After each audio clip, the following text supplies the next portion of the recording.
Pastor Karla M Seyb-Stockton. I'm Associate Pastor at the Lutheran Church of the Incarnation in Poway, California.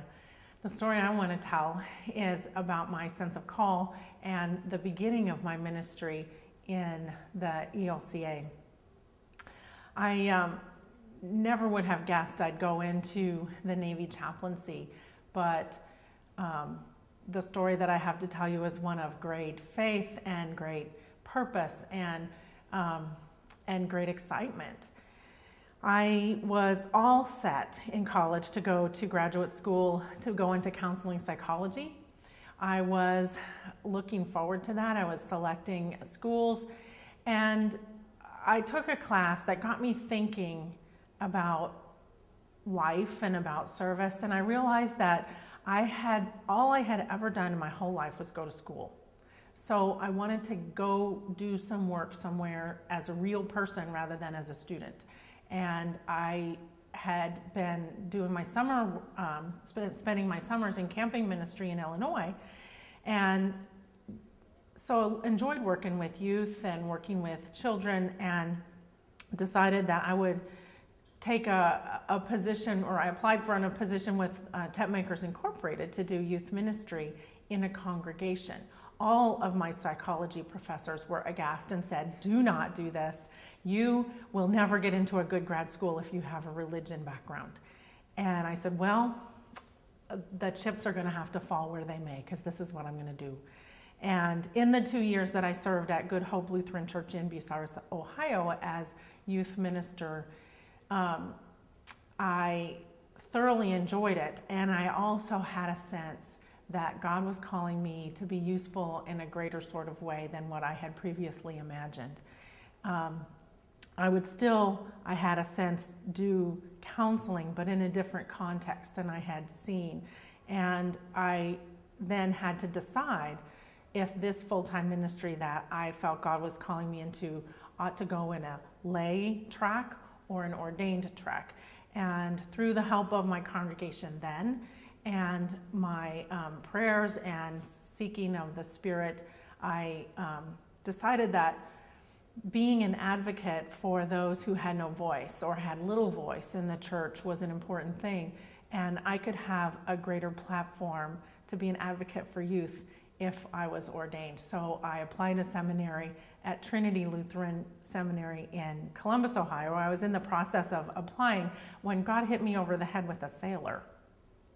And my husband and I married between the first and second year of my seminary career at PLTS, but we had dated for 2 years in high school. He had asked me to marry him then, and I said no. He went off and joined the Navy. I went off and did my thing, and then we got back in touch quite by the inspiration of the Holy Spirit, which that's a totally different story.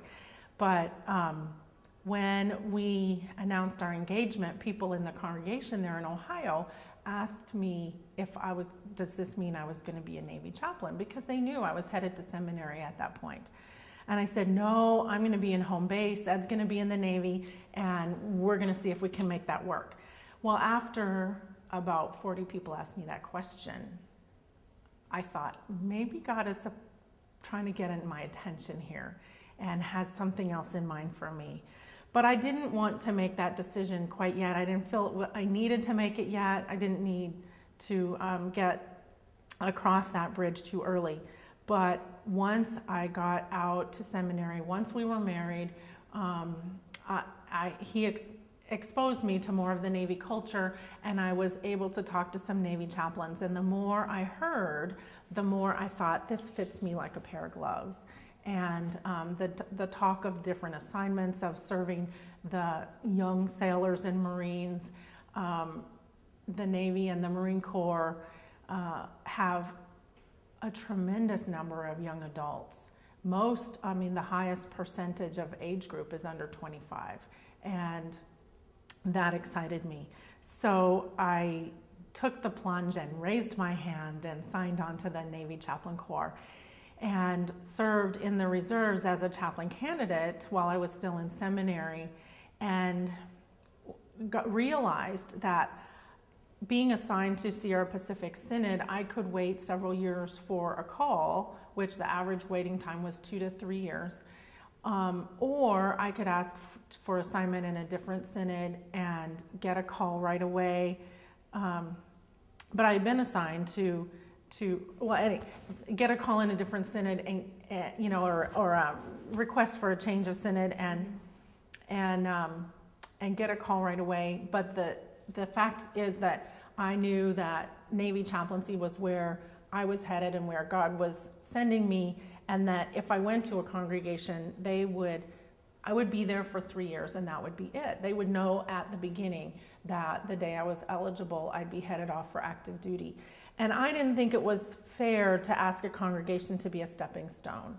So I petitioned the newly forming ELCA, because I was graduating seminary in 1988. And I petitioned for an exception to the rule of being called to a parish and serving 3 years before specialized ministry. And that was granted. So my call was from the Conference of Bishops, and I went straight to active duty and thrived there. It was a very good and wise decision for me, for them to make on my behalf. It was good ministry. I do recognize that there were some challenges that I had because I didn't have that congregational ordained experience and identity that gets formed in that. But I was conscious of that the whole time, and so claimed my Lutheran pastoral identity very intentionally, and it worked well for me. I had a successful 20 years in the Navy, and now, beyond my furthest expectations, did come back to the parish, or did come to the parish and am in parish ministry and thriving there. But I have lessons to learn because it's a bit different, and I'm doing it a little bit backwards, but God is with me, and I'm thankful for that. Was there ever an instance when you felt that it was very right for you to be this Navy chaplain? Is there a specific instance? Oftentimes.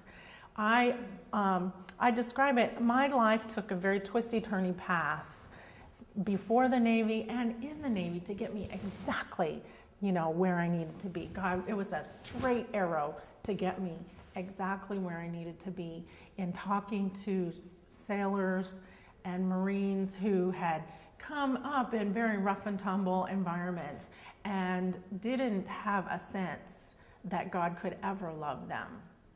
Sailors and Marines who had done things that they realized after the fact were foolish, were reprehensible, were downright immoral, things that they knew were wrong at the time and did them anyway sometimes, and sometimes realizing that they had made a mistake trying to do what they thought was right at the time. But all of the time being able to bring that sense of God's powerful grace to them was just the greatest gift that I could ever be given, to be placed in that position. All right, well, thank you. You're welcome.